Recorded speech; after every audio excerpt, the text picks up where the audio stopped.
Hello friends, this is Girls Properties, and today I will be fixing up these two dolls. My first step was IDing them. So the doll on the left is the Barbie Holiday Wishes doll from 2012. When researching, I came across her being from 2011, and then one source even said 2010. But I got her from a Christmas church event where they gave out presents to the kids, and I may have traded with other kids to end up getting her, but I honestly don't remember. But this is her original box. She has a gold and white dress with fur at the top and glitter snowflake details. She originally had a ponytail and gold dangly earrings. I still have the dress, but everything else is gone.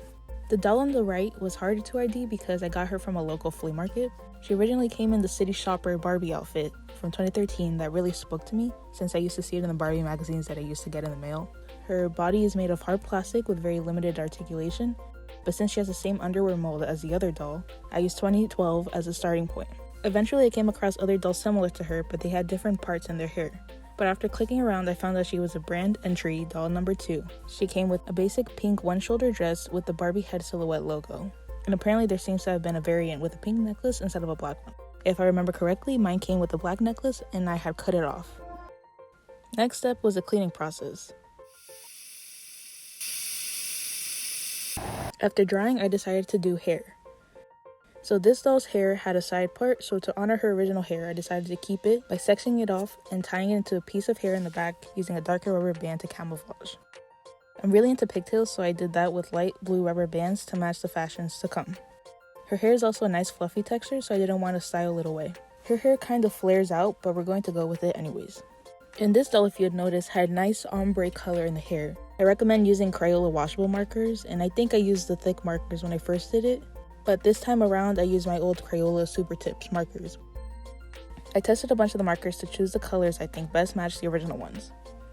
I practiced my ombre approach, and then I did a few layers on the hair, starting with the pink towards the top and then going downwards by mixing it with the purple and then the gray. After a few layers, I sprayed some water to blend the colors more and then set her to dry before going in with more color. It ended up being a lot lighter than the original look, but I think it's because of the surface dirt buildup in the original hair, and I think it looks more finessed now. Now she's ready for the Teen Vogue party. Now time for the fashions. I store all my doll clothes in a Rebecca Bonbon bag I've had since forever, and it's haunting to think about the actual dolls a lot of the pieces originally belonged to that are no longer with us. Anyways, I picked some pieces that stood out to me first. This red shirt has gold details that I thought matched with this doll's gold makeup, and I layered this with a halter dress over a ballerina dress and matched it with blue heels. For the accessory, I gave her a little purse. I don't know where the red shirt is from, but the halter dress came from a cheaper doll, and the blue dress came from a ballerina doll that was also from a more random brand, I guess.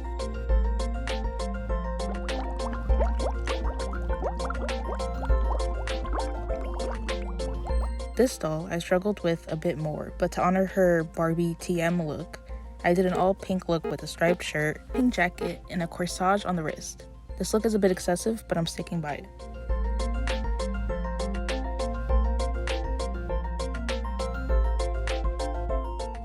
Again, I'm not sure where any of these pieces really came from, but if anyone knows, please let me know.